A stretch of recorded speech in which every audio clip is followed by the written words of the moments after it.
안녕하세요, 에리님. 오늘은 금요일입니다. 어제 너무 아파가지고, 조금 컨디션이 나아졌으니까 루틴 해보도록 할게요. 무엇에도 흔들리지 않고 중심을 잡는 힘. 관제부살은 무명의 무명이 다음까지도 없고, 늙고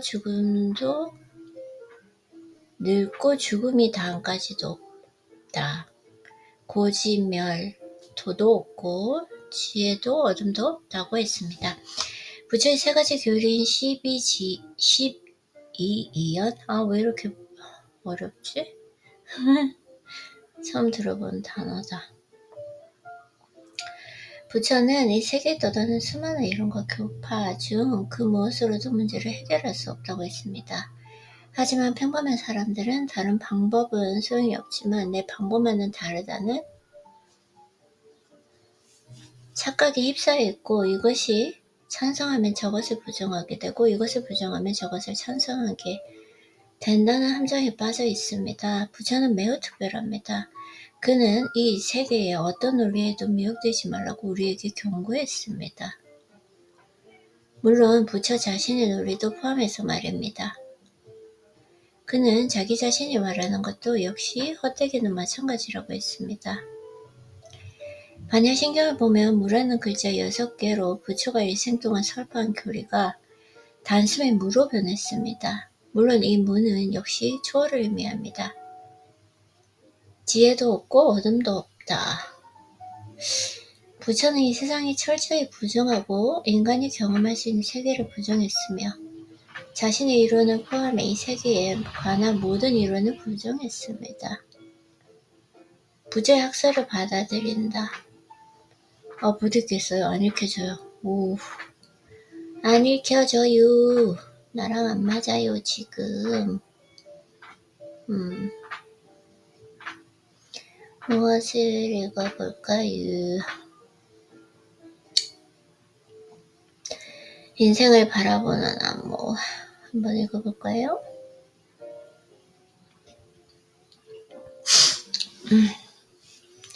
만족할 줄 아는 마음만 있으면 누구나 행복해집니다. 물질적으로 아무리 풍족해도 욕망을 끝없이 쏟다 보면 만족을 모르게 됩니다. 그러면 마음속이 언제나 불만으로 가득해져서 결코 행복을 느낄 수가 없습니다. 반면 물질적으로 풍족하지 못하고 가진 것이 없는 사람도 만족하는 마음만 있으면 행복해집니다. 행복은 사람의 마음에 달린 것이므로 이런 조건을 만족시키면 행복해진다는 보편적인 기준은 어디에도 없습니다. 그러므로 죽을 때 대단히 행복한 인생이었다라고 고백할 수 있도록 마음을 가꾸는 것이 중요하다.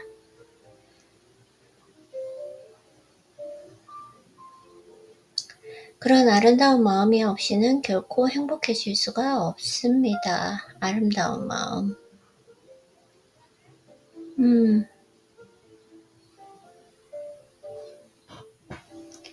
그런데 그런 아름다운 마음을 가꾸려면 어떻게 해야 할까요?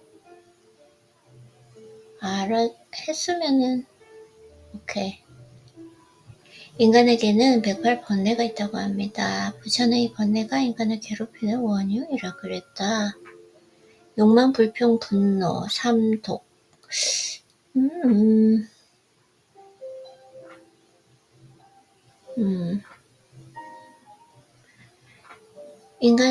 인간이란 태어나서 죽을 때까지 혼자 걷는 존재입니다. 그러면서 항상 죽음에 쫓기고 자신의 마음을 만들어내는 삼독에 쫓기며 살아야 한다. 욕심을 최대한 버려야 합니다. 누구나 남을 돕거나 세상을 위해 쓰면서 기쁨을 느끼는 아름다운 마음을 갖고 있습니다. 욕심을 최대한 버려야 하는데 삼독을 완전히 없앨 수는 없지만 그것을 스스로 제어하고 억제하려고 애쓰는 것이 중요하다. 그래야 원래부터 가지고 있던 아름다운 마음이 드러나게 됩니다. 욕심. 부처는 만족을 하는 사람, 행복을 느끼는 마음을 가꾸라고 했습니다. 아등바등 욕심을 버리고 부리고 분노에 휘둘리고 불평불만을 늘어놓으며 살지 말고 마음의 풍요함을 추구하라는 것입니다. 그처럼 만족을 알고 항상 감사하는 마음으로 살면 인생은 참으로 풍요롭고 행복해질 것입니다.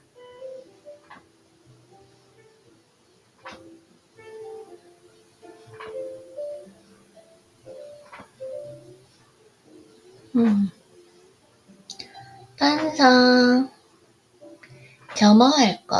의시되지 말고 항상 겸허한 사람.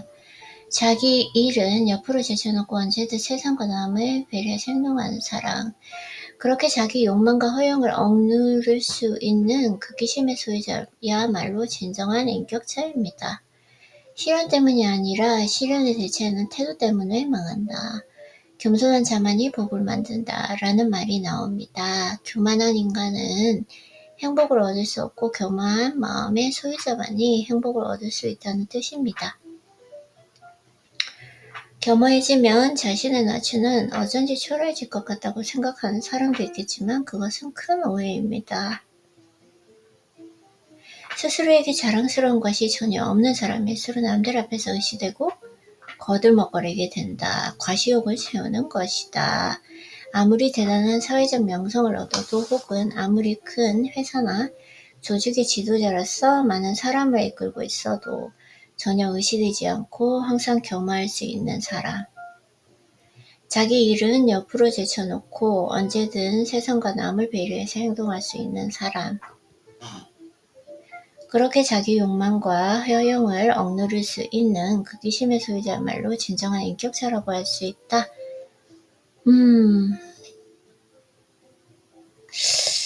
사회적 명성을 얻어도 혹은 아무리 큰 회사나 조직의 지도자로서 많은 사람을 이끌고 있어도 전혀 의시되지 않고 겸허할 수 있는 사람. 자기 일은 옆으로 제쳐놓고 언제든 세상과 남을 배려해서 행동할 수 있는 사람. 그렇게 자기 욕망과 허영을 억누를 수 있는 극기심의 소유자야말로 진정한 인격자. 네. 주위를 보면 사업이든 과제든 무엇이든 붙들고 씨름할 때 80% 정도까지 잘하다가 나머지 20%를 풀지 못하는 사람. 80 주위 과제, 중간까지는 잘 풀리다가도 마지막에 결국 해놓지 못하는 경우가 있다. 80%까지는 잘하다가 20%를 풀어내지 못한다. 뭐지? 그런 사람들은 공통점이 있다고 하는데요. 일을 시작할 때는 신중함과 경험을 의지하고 필사적으로 노력하고 성공하고 싶은 잡지에 떨어져가게 소개될 만큼 유명해지기도 합니다. 그러나 그러다 보면 어느새 자신을 억누를 마음이 약해지고 자신을 사랑하는 마음, 즉 이기심이 강해지고 점점 자신을 칭송하기 시작한다.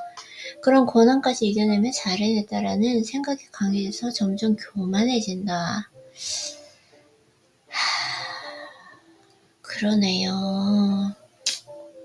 참, 이걸 지키는 것이 참, 쉽지 않다. 시련이란 얼마나 일반적인 고난만을 의미하지 않습니다.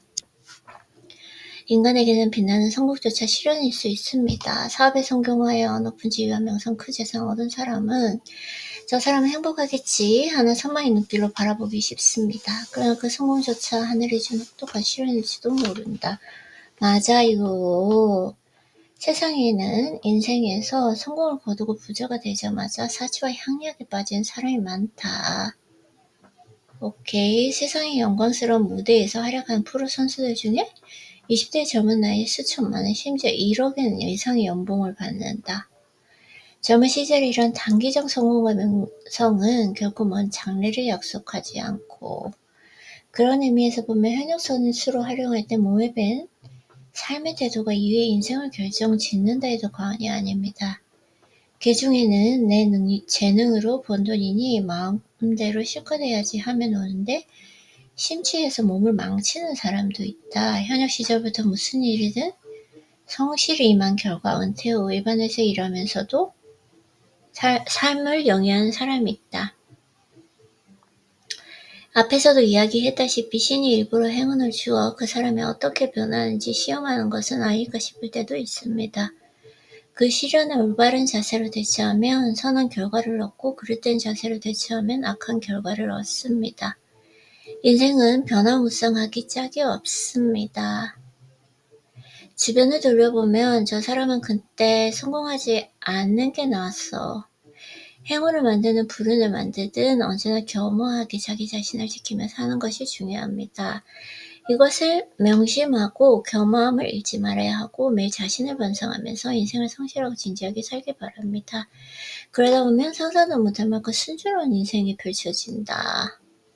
예, 매일 자신을 반성하면서 하고 있는 거 인생을 성실하고 진지하게 살기 바랍니다. 그렇게 살다 보면 상상도 못할 만큼 순조로운 인생이 펼쳐집니다. 누구나 타고난 성격은 완전하지 않습니다. 그렇기 때문에 후천적으로 훌륭한 철학을 익혀 인격을 가다듬는 일에 힘쓸 필요가 있다. 오, 이거 진짜 해야 될 거, 이거 내일 읽어야겠어요. 네, 너무 재밌을 것 같아요. 내일 꼭 이건 독서노트 해야 될 것 같아요. 오늘 짧지만 한번 차례대로 할 일이 또 많으니까 한번 독서노트는 여기까지 해보도록 할게요. 다독하는 게 중요한 게 아니니까. 수고했어요, 이리님.